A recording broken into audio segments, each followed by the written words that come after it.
pessoal, tudo bem? Sejam bem-vindos a mais um episódio do podcast Anexados. Eu, claro, sempre aproveito muito todos os convidados que participam aqui, mas esse em especial pra mim, gente, porque assim, eu tenho sinais aí, então é praticamente uma consulta e espero que pra vocês também, tá bom? Então não se esqueçam de curtir esse vídeo, compartilha com as mulheres, com as suas amigas, deixem comentários aqui e você que está escutando a gente no Spotify, dê 5 estrelas lá porque ajuda o nosso conteúdo a levar, né, o nosso conteúdo para mais pessoas, tá bom? Hoje eu estou aqui com a convidada, a doutora Ana Júlia Trujillo. Falei certo? Certíssimo. Ai, que ótimo, então. Olha, na parte hoje de especialista em lipedema, nutrição integrativa na saúde da mulher, formada em educação física e atualmente ela está se especializando em nutrição de precisão, gente. Para ser mais preciso ainda com a gente. Fala se não é bom. Seja muito bem-vinda, doutora Ana. Obrigada, Karina. É um prazer estar aqui com vocês hoje e poder levar um pouquinho mais de conhecimento sobre nutrição e exercício físico na abordagem do lipedema. Ai, que legal, pessoal. Olha, eu não sou boba nem nada, abri uma caixinha de pergunta lá pra vocês também, e quem me conhece, já falei que ela ia estar aqui com a gente, né? Então, já deixei as perguntas prontas, tá? Então, eu quero começar já aqui, ó. Qual a dificuldade das mulheres com lipedema em relação à nutrição, doutora Ana Júlia? Eu acredito que a maior dificuldade das mulheres com lipedema na nutrição é a falta de resultado. Então, são mulheres que já passaram por várias abordagens nutricionais, muitas vezes sem sucesso, com acompanhamento nutricional e pior, também sem aquela, ainda mais hoje com o chat GPT, né? Nossa. Que o pessoal pega dieta de internet e aí que não vai ter, provavelmente não vai ter resultado nenhum mesmo. Porque a dieta do lipedema, ela é uma dieta que ela não é, em um primeiro momento, quantitativa. A qualidade do alimento faz total diferença na abordagem, no gerenciamento do lipedema. Então, a matriz alimentar, do que é feito aquele alimento, e não só uma contagem de macronutrientes, de proteína, gordura, carboidrato. Entende? Então, é esse o grande X da questão. A primeira abordagem... A primeira, segue. Segue? A primeira abordagem que a gente tem com essa paciente é o ajuste da qualidade da dieta dela, porque muitas vezes essas pacientes, independente do peso, elas têm até um baixo consumo calórico, certo? E muitas vezes são desacreditadas por outros profissionais. Entende? É uma paciente que ela come pouco e não tem resultado. É isso mesmo, a gente conta calorias. Exatamente, e muitas vezes não é sobre contar calorias. É sobre a qualidade do alimento que você está ingerindo que vai fazer total diferença no seu resultado. É isso mesmo, porque a gente fica lá naqueles aplicativos contando a caloria do melão, do morango, passando fome o dia inteiro e não tem resultado. Tá vendo, pessoal? Que nem sempre é a quantidade de calorias, né? Tem a ver muito com outras relações ao alimento. Existe alguma dieta específica para lipedema? Não existe uma dieta específica para o lipedema, Karina. O que existe, tem um consenso que uma dieta com um menor índice glicêmico, com uma restrição maior de carboidratos e até a abordagem cetogênica, o que os estudos mais recentes trazem, entregam mais resultados para paciente com lipedema. Porém, e claro, a dieta anti-inflamatória. Porém, existe um caminho para a gente chegar nessa abordagem com a paciente. Eu sempre conto para as minhas pacientes a seguinte história. É como se você tivesse acabado de comprar uma casa, certo? Que ficou por um tempo fechada. Essa casa vai estar suja, cheia de manutenção para fazer. Você vai decorar essa casa antes de limpar ela? Com a parte nutricional é a mesma coisa. Então, primeiro a gente precisa arrumar essa casa. Então, pegar o padrão alimentar dessa mulher, que muitas vezes elas chegam até com um padrão alimentar bom, mas outras vezes elas chegam com um padrão alimentar ainda muito bagunçado. Então, dentro do contexto, da rotina dela, das demandas que ela tem no dia a dia dela, ajustar um padrão anti-inflamatório o mais próximo possível, que ela consiga ter uma boa adesão ao tratamento.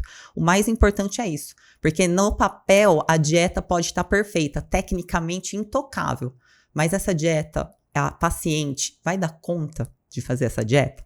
Então, a primeira fase do tratamento eu chamo de arruma a casa, que é a gente deixar esse padrão alimentar o mais anti-inflamatório possível dentro do que a paciente dá conta de fazer nesse momento. Para isso, a gente precisa identificar os principais gatilhos inflamatórios, porque essa paciente ela chega muito inflamada no consultório. Então, o que inflama essa paciente? Será que é o excesso de industrializados, por conta da correria do dia a dia dela, que sempre quer algo muito prático para se alimentar? Será que é o excesso de carne vermelha ou de carnes muito gordurosas? Será que é o excesso de lácteo? Sabe aquela paciente que coloca um pouquinho de queijo em tudo? Pra ficar bom. Exato. Será que é o excesso de glúten? Sabe aquela paciente que come pão de manhã, à tarde, à noite? Não é igual para todo mundo. Cada paciente tem um gatilho inflamatório e muitas vezes, ou melhor, na maior parte das vezes, o intestino dela vai contar isso pra gente.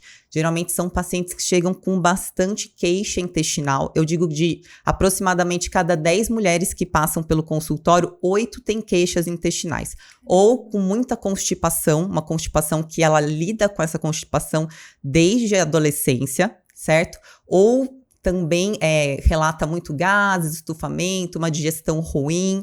Muitas vezes elas até sabem os alimentos que causam esse desconforto nela e mesmo assim elas continuam consumindo esses alimentos.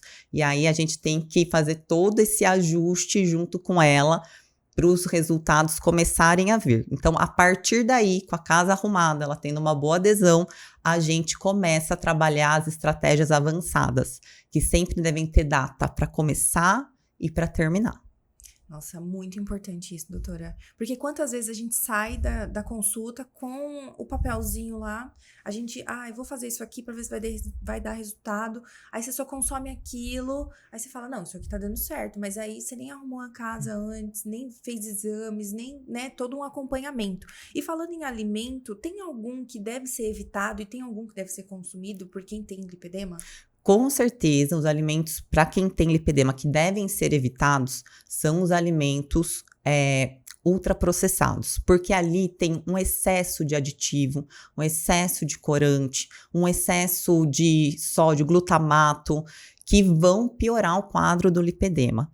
E aí tem algumas outras restrições, claro que o açúcar, não tem como a gente não falar do açúcar, lembrando que os principais estudos já trazem que é uma dieta de baixo índice glicêmico, isso é consenso, é a dieta mais adequada para o lipedema, então diminuir esse açúcar de adição.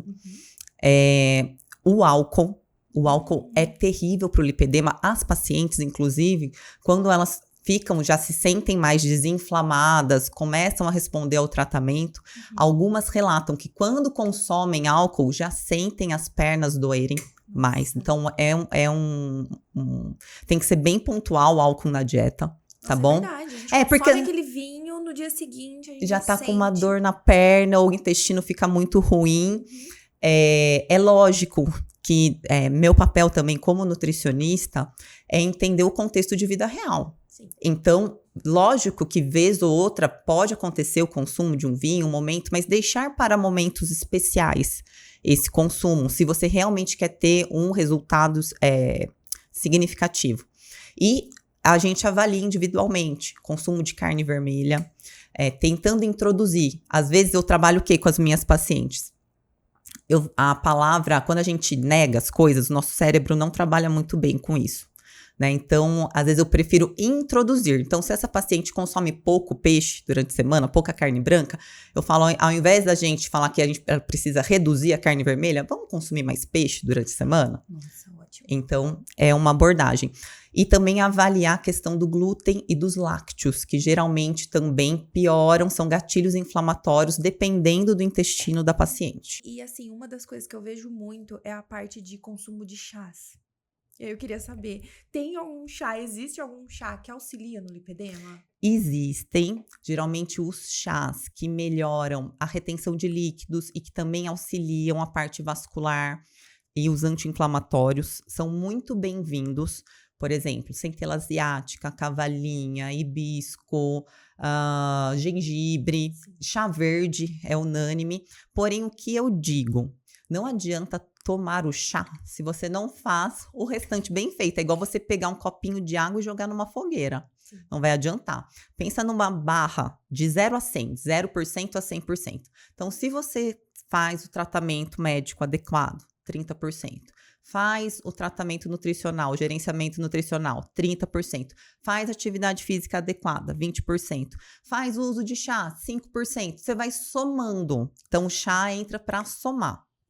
Nossa, isso é muito bom, pessoal, porque a gente fica hoje nas redes sociais, né, o que tem de melhor, o chat GPT, tudo, né, o pessoal quer o mais rápido, quer pra ontem, então se eu consumo, amanhã, já viram muito isso, né, eu preciso emagrecer 5 quilos até amanhã pra uma festa, a pessoa já começa com um chá no almoço, chá à tarde, chá pra todos os momentos, né, e é verdade que mulheres com lipedema têm baixa massa muscular? Sim.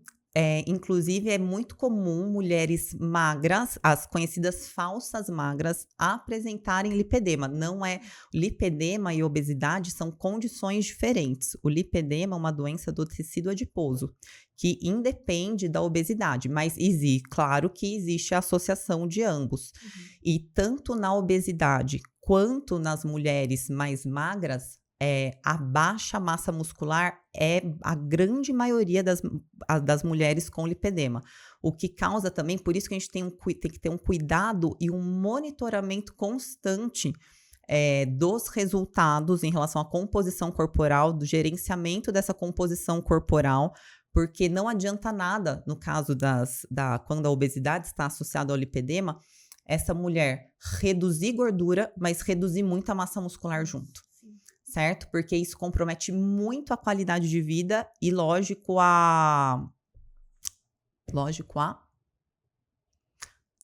reduz muito a qualidade de vida e travei. Deu branco. Você estava falando da massa magra, né? Reduz muito a qualidade de vida e faz um envelhecimento acelerado. O envelhecimento acelerado e Não, reduz muito a qualidade de vida, acelera o envelhecimento e... Eu acho interessante. A manutenção dos resultados. A manutenção dos resultados relacionados ao emagrecimento. Reduz muito a qualidade de vida e a manutenção dos resultados relacionados ao emagrecimento. Legal. E vou aproveitar, porque a doutora também é especialista, né, formada, na verdade, em educação física. Então, eu quero saber, exercício físico tem algum mais indicado para lipedema? Sim, as atividades aquáticas, existe um consenso italiano que aponta as atividades aquáticas, isso também em outros estudos, tá bom? Como as melhores para o gerenciamento do lipedema. Isso porque a água, ela tem um efeito linfático, certo? Então, você já fez alguma atividade na água? Nossa, é um paraíso. Quando você sai da água, você não tem aquela vontade de fazer xixi? Sim, verdade. Elimina muito líquido? Exatamente. Porém, as atividades com a posição vertical vão ter um efeito mais intenso relacionado a isso. Então, por exemplo, hidroginástica, aquelas aulas de jogging, já viu? Sim, dentro da água. São muito bem-vindas, mas também nesse consenso italiano eles citam natação e outras atividades aquáticas que podem ser incluídas. Inclusive, eu sou portadora de lipedema, tá bom, gente? É por isso também um dos motivos que eu gosto tanto de estudar, porque sempre foi uma dor minha, e eu incluí, né, na minha rotina a natação, e eu vi muita diferença após iniciar esse treinamento de natação. E vi muita diferença, assim, num espaço de tempo relativamente curto para o lipedema. Outra coisa que é indispensável também para quem tem lipedema, a musculação. A gente acabou de falar que a mulher com lipedema tem baixa massa muscular. Então, a musculação é obrigação, não é? Eu não gosto de ir para academia, mas tem que ir. Entende? Não tem que fazer musculação, tem que ter exercício resistido na rotina dessa mulher. E na parte de treinar com mais intensidade? Fazer esteira, correr bastante, que eu vou queimar a gordura do lipedema. Funciona? O que você acha? A intensidade, tanto na corrida ou na própria musculação, porque geralmente as mulheres com lipedema, principalmente na região acometida, elas acham que treinando mais, colocando mais volume de treinamento, elas vão melhorar mais aquela região. Porém, o lipedema, ele é relacionado a uma inflamação crônica de baixo grau. O que é inflamação? Nem sempre é ruim, certo? quando a inflamação não é ruim, quando ela é resolutiva. Por exemplo, eu tenho uma gripe, isso vai causar uma inflamação, meu sistema imune se fortalece, eu combato essa gripe. No lipedema, essa é uma inflamação que não é resolutiva. Ela não se resolve sozinha. E aí você treina com muita intensidade, você piora a inflamação no local e o excesso de inflamação também piora a sinalização para hipertrofia. Certo? Então, você vai ter aquela sensação, geralmente, quando isso acontece, a mulher tem uma recuperação mais demorada, ela vai ter mais dor local, vai piorar o edema, e aí ela tem aquela gordura que ela não vai estar queimando mais, certo? E ela tem aquela sensação de falta de resultado. Sim, porque treina. Treina pesado, treina forte e sempre tá se sentindo inchada, inflamada e não tem o resultado que ela realmente espera. E eu vou aproveitar também que eu tô nessa vibe corredora. Eu acho que o Brasil inteiro, né, tá nessa fase corredora. E eu já escutei muito de muitas amigas, o doutor é tipo, eu escutei do meu médico que eu não posso correr, ele, né, pediu pra eu não correr e tal. E o que você acha de quem tem lipedema e corre? Depende do estágio do lipedema, né? Uhum. Nós temos alguns estágios. Nos estágios mais avançados, é super contraindicado, até pela proporção de gordura corporal e massa muscular. Lembra que essa paciente tem baixa massa muscular, certo? Então, o impacto articular é muito grande. Essas pacientes geralmente já têm aquele joelho valgo, o que propicia o aparecimento de lesões, certo? Porém, como eu falei para você, cada paciente é única. Em pacientes com graus mais baixos do lipedema, que tem já uma boa quantidade de massa muscular, fazem o gerenciamento nutricional, fazem o acompanhamento médico, usam a meia de compressão adequada para fazer a corrida, essa corrida pode ser liberada. Ótimo. Então, pessoal, acompanhando, dá pra correr, né? Dá pra ser feliz, dá pra ser feliz. Dá pra gente bater nosso pace aí, pessoal. Dá sim. Olha, na parte de nutrologia e longevidade, quando que a gente deve começar a fazer um check-up? Desde sempre. Porque você pode estar tendo alterações hormonais, você pode estar com baixa de vitaminas. Então, quanto antes você começar a fazer esse check-up, mais você vai se prevenir de prováveis deficiências. Sim. E eu já vi também o pessoal falando sobre low carb, cetogênica, para menopausa agora, né? Qual que é melhor? Nenhuma nem outra. Na menopausa, nós gostamos muito da dieta do Mediterrâneo, que é uma dieta com perfil extremamente anti-inflamatório, né? Visto que a menopausa é uma condição por si só inflamatória, então a gente sempre vai para a dieta do Mediterrâneo. E aí o que vai determinar se essa dieta vai ser low carb ou se essa dieta vai ter uma quantidade maior de carboidratos são outros fatores relacionados àquela mulher. Aquela mulher está precisando ganhar massa muscular, aquela mulher tem lipedema na menopausa, que é muito comum, certo? O lipedema aparecer na menopausa. Então, todo viés de dieta para a mulher na menopausa, ela tem que ter o viés da dieta do Mediterrâneo. Assim como a mulher no lipedema. Dieta cetogênica para lipedema, doutora? A dieta cetogênica para o lipedema é a que mais tem respaldo científico. Tanto na melhora da gente conseguir oxidar essa gordura que é tão difícil do lipedema, quanto também a melhora da dor e melhora da qualidade de vida da paciente com lipedema.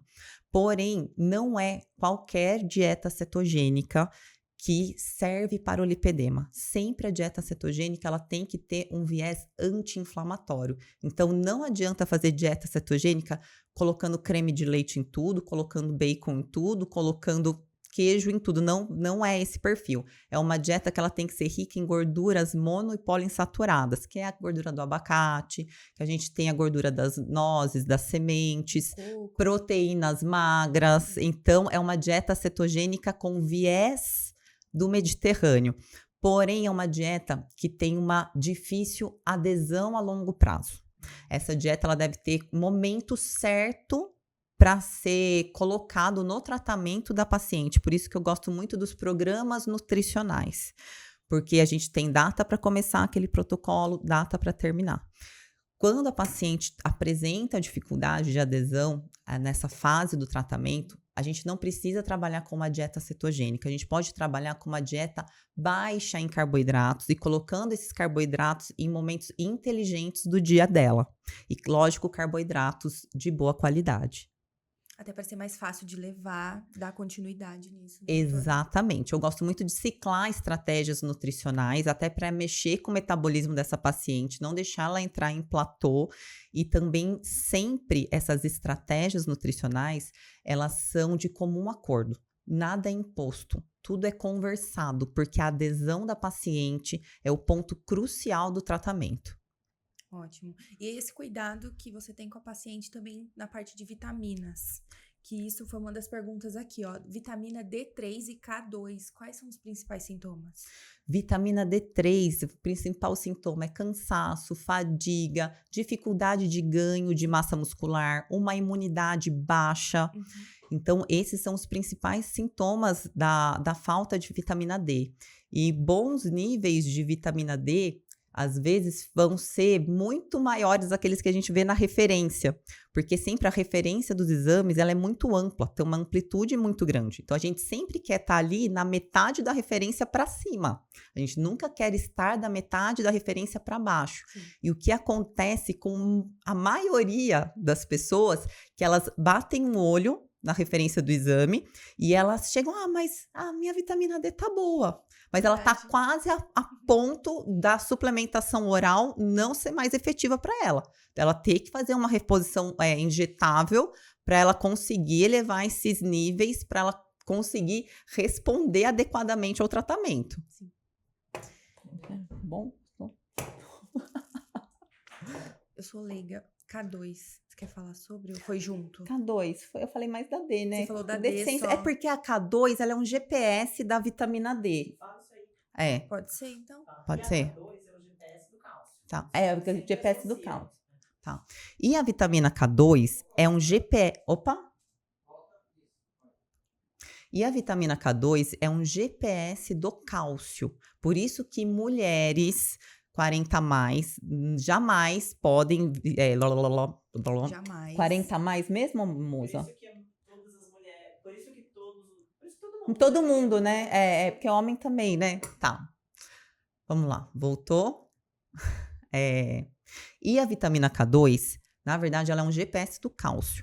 Por isso que pessoas acima de 40 anos jamais devem suplementar a vitamina D sozinha. Ela precisa ter a K2 junto para esse cálcio ser absorvido no lugar correto, que é no tecido ósseo. Eu não falei, eu tô... Volta de novo, da K2. Tá. E a vitamina K2, na verdade, ela é uma das funções dela, é ser GPS do cálcio. Então, você já ouviu falar que a vitamina D é imprescindível para a saúde dos ossos, certo? Sim. Porém, a vitamina D precisa da K2 para o cálcio ser absorvido no local correto, que é o osso. Senão, ele acaba se acumulando nos tecidos moles e isso pode causar um risco cardiovascular. Então, sempre que a gente suplementa a vitamina D, a K2, ela tem que estar presente, junto. E geralmente a gente faz tudo errado, né? A gente olha lá, se automedica. Ó, pessoal, presta atenção que às vezes tá valendo de nada, tá? Então faz acompanhamento certinho. E aí também falando sobre uma pergunta que eu deixei passar sobre lipedema, que é fundamental, porque hoje todo mundo quer competir a proteína, né? E fala pra gente um suplemento de proteína bom pro lipedema. Isso é muito individual, Karina, porque depende muito do intestino dessa mulher e de quão fibrótico está o lipedema dessa mulher. Dependendo do nível de fibrose, dependendo do intestino, nós temos 3 possibilidades de suplementação de proteína. Nós temos o whey protein isolado, nós temos a proteína vegetal, que é a mais indicada. Porém, geralmente as pacientes têm alguma dificuldade por conta da textura, mas muitas tiram de letra também. Essa não tem erro, proteína vegetal. E tem a proteína do colágeno, que a gente tem um peptídeo específico hoje, que tem alta afinidade com a massa muscular, certo? E temos excelentes resultados, desde que essa paciente tenha uma boa ingestão de outras fontes proteicas no dia dela, então ela come bem proteína no almoço, no jantar, consome ovos no café da manhã. Eu estou falando isso por quê? Porque existe aquele mito que o colágeno, né, por conta do perfil de aminograma dele, ele não vai ser suficiente para gerar síntese proteica. A gente tem bons resultados, desde que na dieta dessa mulher, os aminoácidos leucine, isoleucina, valina também venham de outras fontes. Então, é muito válido sim. E em alguns casos, quando essa paciente está com muita dificuldade de resposta de ganho de massa muscular, trabalhamos também com aminoácidos isolados, tá? Ou logo no pós-treino imediato ou antes de dormir, para favorecer o ganho de massa muscular. Ótimo. Ótimo. Então, não é qualquer whey que a gente vai sair tomando e consumindo por aí, pessoal. Exato. E o whey, eu não falei muito bem do whey protein, né? O que acontece com o whey protein? Se essa paciente, ela tem Muitas pacientes relatam estufamento quando consomem whey. Sempre. Principalmente o concentrado. E aí você lembra que naquele primeiro momento do tratamento com lipedema, nós precisamos, né, em conjunto, eu e a paciente, descobrir os principais gatilhos inflamatórios, certo? Então, neste primeiro momento, eu prefiro não usar o whey protein e usar uma proteína que tenha menos chances de ter gatilhos inflamatórios com essa paciente, como a proteína vegetal e como a proteína do colágeno, certo? Para num segundo momento a gente volta a testar o whey protein isolado, que vai ter menos chance de ter qualquer desconforto. Depois, com a paciente mais desinflamada, dependendo como for, dá para testar, às vezes o whey concentrado, mas é muito difícil, na minha prática clínica, pacientes que toleram bem, pacientes com lipedema que toleram bem o whey concentrado, que não tenham gases ou distensão. Mas sim, eu sempre sou a favor de testar se for um alimento muito importante. Tem pessoa, parece que não, né? Mas tem paciente que ama o whey protein. É verdade. Né? Tem que beber o whey mesmo. Porque é docinho, entende? É fácil de você fazer uma panqueca. Mas hoje em dia, as proteínas do colágeno e as proteínas vegetais, elas estão bem modernas. A indústria melhorou muito essa questão do sabor, da entrega, da textura. Então, dá para viver super bem. A questão da proteína do colágeno, ela é uma proteína também que ela é muito bem aceita pelo intestino. Porém, teve um estudo recente que mostrou que aquelas pacientes que têm a perna mais fibrótica, o colágeno, ele pode, em um primeiro momento, enquanto a paciente está muito inflamada, piorar um pouco essa fibrose. Então, por isso que não existe receita de bolo. Precisa de avaliação, precisa de um olhar clínico e cada paciente vai ter a sua conduta específica. Doutora, está entregando o ouro aqui pra gente hoje, porque estamos acostumados a copiar a blogueirinha, a não sei quem, influencer, e consumir aí os whey tudo errado. Olha agora aqui, gente. Tá tudo certinho, assiste, manda para aquela amiga que tá em dúvida de qual whey que ela deve comprar. Olha isso, tá perfeito. E falando também que a gente acha que tem que bater a proteína do dia e um alimento importante assim para nossa saúde, para consumir. Um alimento importante, é difícil perguntar isso pro nutricionista, viu? Porque eu tenho uma listinha aqui de alimentos importantes. Mas pelo que eu vejo lá no consultório, é você ter comida de verdade no prato. Então, você consumir frutas, você consumir vegetais, porque, na minha verdade, não é um alimento importante. Na verdade, sabe o que eu acredito que é mais importante?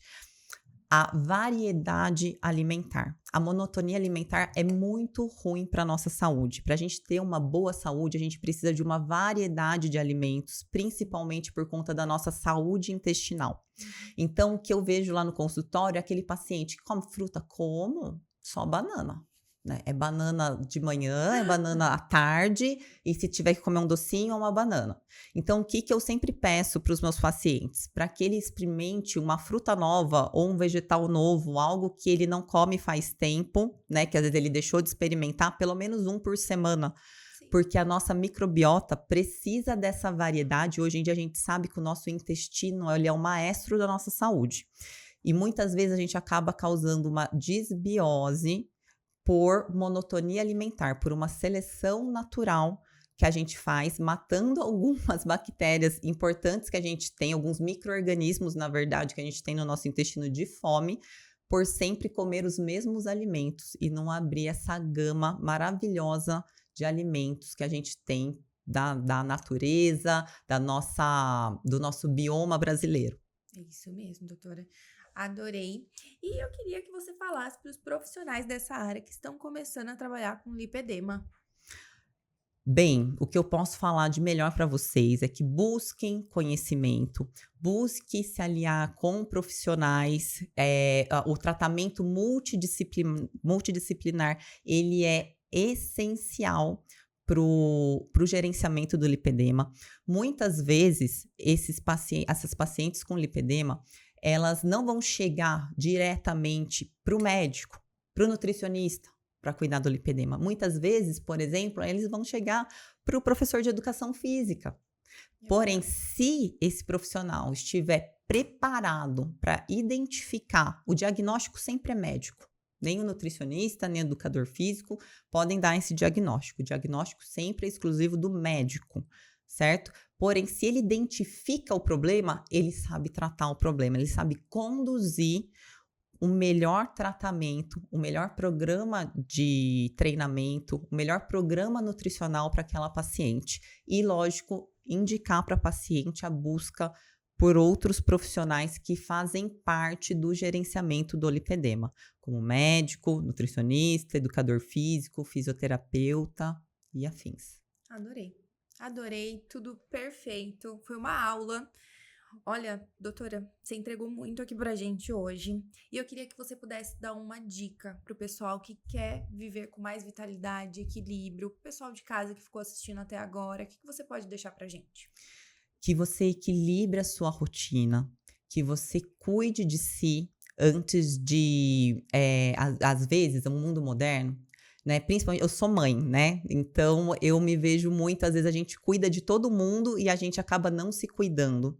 Só que a gente só vai dar o nosso melhor em todos os pilares na nossa vida. Seja familiar, seja no trabalho, enfim, se você está bem consigo mesma. E estar bem consigo mesma não é só estar bem esteticamente. A estética, ela é consequência. Estar bem consigo mesma é estar se sentindo feliz, é você estar se sentindo com seu autocuidado em dia.